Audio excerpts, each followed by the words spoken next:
Bonjour tout le monde, je suis vraiment content de vous faire cette petite vidéo car on va d'abord faire un petit point sur le marché en général, ce que je racontais donc sur le groupe Telegram, et ensuite je vais vous présenter la crypto pépite car pour moi vraiment c'est quelque chose, enfin c'est une crypto qui a beaucoup de potentiel et surtout elle a une faible capitalisation et elle n'est pas encore listée sur Binance. Soit, alors ici sur le Bitcoin rapidement. On voit qu'on a toujours notre trendline qui est intacte. On n'est pas encore venu la casser. On est toujours en train de consolider sous la fameuse barre symbolique des 100 000 dollars.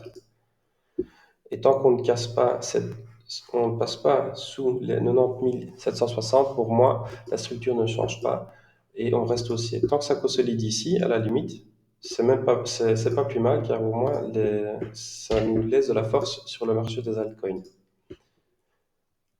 Donc deux zones à surveiller, cette trendline et la barre ici des 90 760.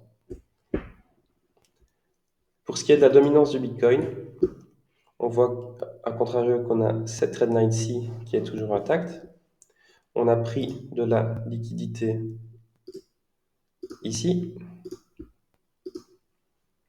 et ici.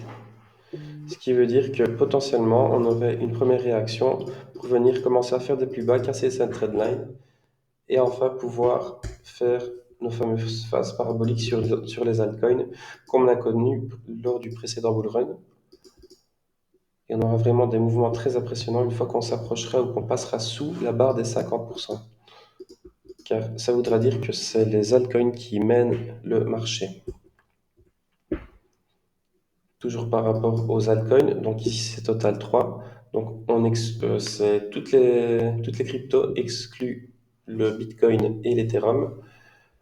On voit qu'on a réagi ici sur une première zone, petite prise de liquidité, et pourquoi pas aller faire des plus hauts et voir nos objectifs qu'on a vus lors du dernier live avec les vagues d'Elliott.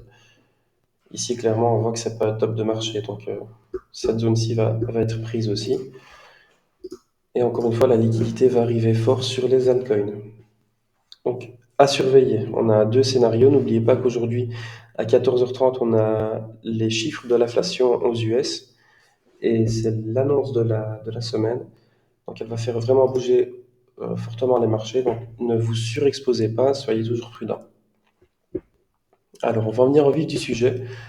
La crypto pépite dont je vous parlais, c'est Chain.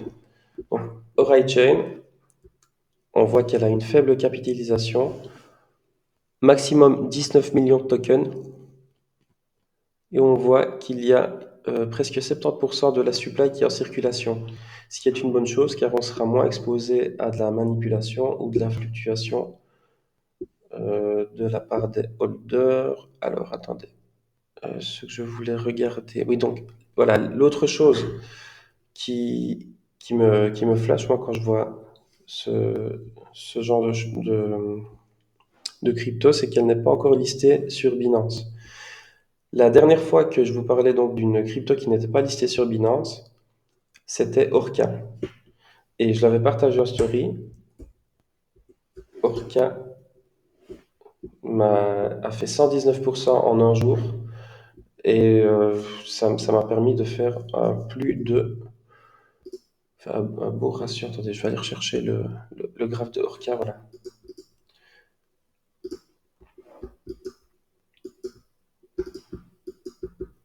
Donc, Orca, je n'ai plus mon point d'entrée exact.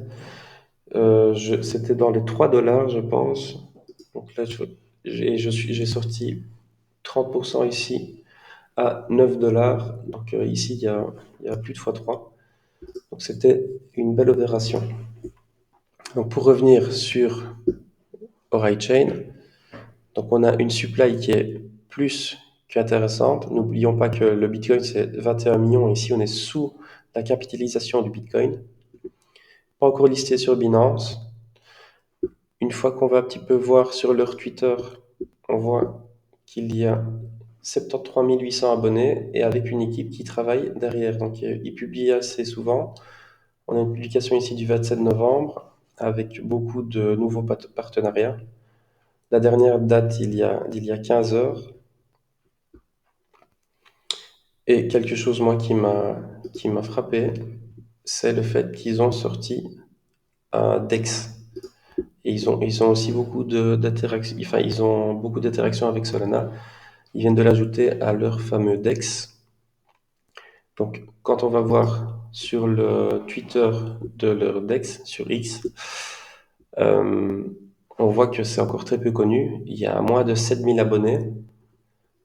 La dernière publication date du 4 décembre, donc c'est le fameux bridge avec Solana. Euh, alors, quand on va sur le site web de Oracle pardon, on peut voir que tous les narratifs sont présents. Donc, on a la DeFi, les NFT, tout ce qui est en rapport avec l'identité, les smart healthcare, donc c'est tout ce qui est en rapport avec la santé, etc. Et on voit aussi leurs partenaires. Donc, on retrouve Injective, Oasis, Rarible, Tron pour les plus connus. Enfin voilà, il y en a pas mal. C'est quelque chose qui est vraiment en pleine expansion. Par rapport à leur équipe, donc j'ai été voir un petit peu qui se cache derrière ce projet. On a le CEO ici et cofondateur de Rickaysoft. On va aller voir juste après. Et toute une équipe derrière. Donc j'ai pas fait des recherches sur tout le monde. J'ai surtout été voir ici le CEO donc de Rickaysoft. Et Rickaysoft, c'est une boîte de tech au Vietnam qui est aussi très active, que ce soit sur les réseaux ou en termes de partenariat. Ici, on voit ils ont un nouveau partenaire, etc.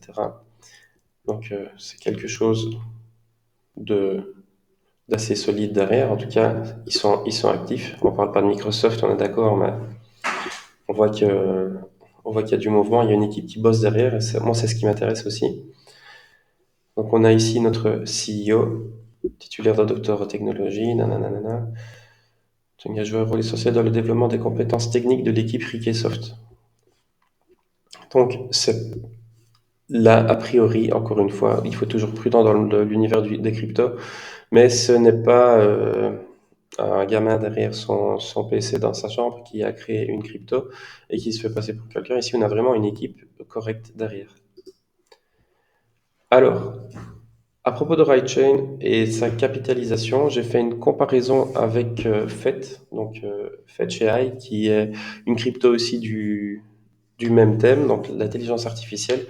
Et si Oraille atteint la même capitalisation que FET, on serait à x24, donc Oraille devrait atteindre les 270 $, sachant qu'actuellement, il est à 11 $. Donc il y a vraiment de bons multiplicateurs, surtout je vous dis s'il est listé sur Binance, ça peut vraiment décoller. J'ai été voir Oraidex, en quoi ça consistait aussi, et effectivement, c'est bien un exchange où on peut, donc un DEX, c'est une plateforme où on peut échanger nos crypto-monnaies, pardon, nos monnaies fiat, donc nos devises, contre de la crypto, ou encore swapper d'une crypto à l'autre, etc., stacker pour enfin, les plus avancés d'entre vous, je dirais, liquidity pool, stacking, et on a tous leurs projets ici. Alors si je vais dans leur application, on voit effectivement qu'on a nos swaps, donc échanger d'une monnaie à une autre, les bridges, c'est pour passer d'une blockchain à une autre, stacking, enfin voilà, on voit que l'application est fonctionnelle et active. Et en termes de graphique, alors pour Oracle moi c'est une crypto que je m'y étais intéressé déjà lors du précédent bull run, mais encore très timide à l'époque. Et ici vraiment on a une grosse accélération avec un pic en mars 2024. Donc c'est le moment où les cryptos se sont un peu réveillés cette année. On a cassé cette trendline. Ici, si j'étends dans mon Fibonacci, on voit qu'on n'est même pas revenu encore aux 50%. Et si on zoome un petit peu dans la structure, On voit qu'on a une petite prise de liquidité ici en 1 heure.